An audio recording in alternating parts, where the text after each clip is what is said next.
Attention, attention, cette vidéo date de 2019.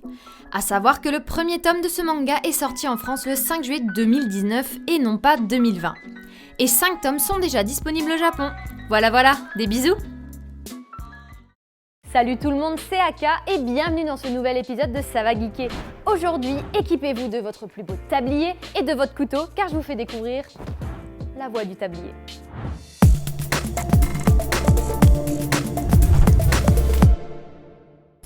La Voie du Tablier est un manga sorti en 2018 au Japon, actuellement en cours avec 3 tomes en vente. C'est écrit et dessiné par Kuzuke Ono et c'est édité par Shinchosha. En France, le premier tome de ce seinen va sortir le 5 juillet prochain aux éditions Kana. Et croyez-moi, ça annonce du lourd. Allez, un petit résumé de ce nouveau manga. Notre héros est un ancien yakuza devenu homme au foyer. À l'époque, il se faisait appeler Tatsu l'Immortel. Aujourd'hui, il est devenu ce qu'on pourrait appeler l'homme idéal. Il prépare des bento incroyables, il repère les meilleures promos, il fait le ménage et il aide même d'anciens collègues de travail. Enfin, si on peut les appeler comme ça. Mais même s'il porte un adorable petit tablier, il reste un yakuza dans l'âme.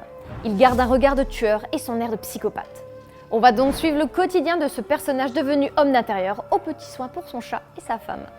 Alors ce premier tome, j'en ai pensé quoi ? Eh bien, j'étais juste pliée de rire.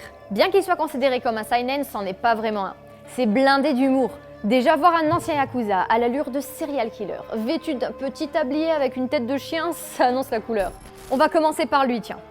Tatsu l'Immortel.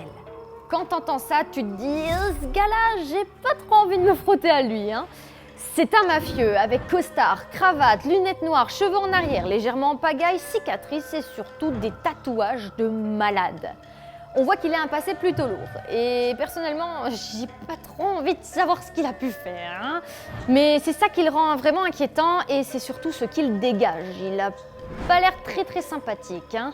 Mais c'est ce qui est drôle, on a un personnage très caricatural. Un tueur qui va être confronté à des situations banales qui vont devenir alors extraordinaires. Bon, il y a quand même des moments où il est plutôt calme, hein, il fait des choses. Normalement, il en devient même presque mignon quand il est concentré sur ce qu'il fait. Dès les premières pages, on nous montre que la voie du tablier va vraiment être une tuerie tellement c'est décalé. Chaque chapitre présente un moment du quotidien d'homme au foyer de Tatsu. Comme je l'ai expliqué, ce qu'il réalise devient extraordinaire. Par exemple, on le voit plein de sueur, dans un décor faisant penser à un dojo, en pleine préparation, katana en main, prêt à se battre, et là, pouf! En fait, il prépare un petit plat sympa pour sa femme dans sa cuisine. Et même quand il essaye d'être soft, on a cette impression qu'il va tuer quelqu'un. L'humour est vraiment travaillé, ce n'est pas lourd et je trouve ça original et raffiné. Tatsu n'a qu'un objectif, s'occuper de sa femme qu'il chérit et de sa maison. Il veut vraiment la préserver et la voir s'épanouir dans son métier de designer. C'est aussi grâce à elle qu'il s'intègre de plus en plus dans notre société. Et ce que j'ai vraiment aimé dans ce manga, c'est qu'on se pose aussi des questions. Qui était Tatsu et pourquoi a-t-il arrêté son ancien métier ? C'est un autre très bon point qui donne envie de continuer la lecture. L'auteur essaye vraiment de transmettre des émotions en se concentrant sur les décors et surtout sur Tatsu. C'est de lui que parle l'action et que le comique de situation se crée. Bien qu'il ne soit plus dangereux, et encore car il ne contrôle pas vraiment sa force, il reste effrayant pour les gens autour de lui. On peut le voir directement dans les dessins de l'auteur, les personnages perdent littéralement leurs âmes. Concernant le design de la voie du tablier, eh bien c'est vraiment super joli.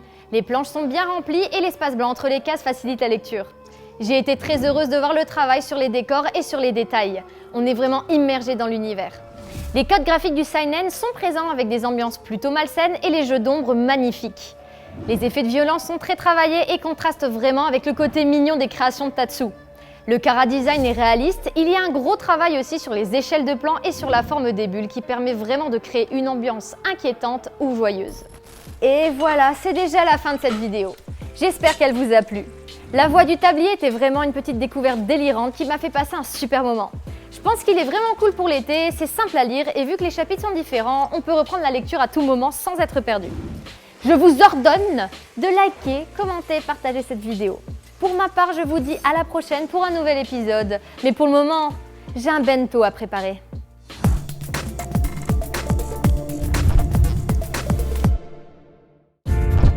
Allez, n'hésite pas à nous rejoindre sur YouTube, on va vivre des choses incroyables. Allez, clique.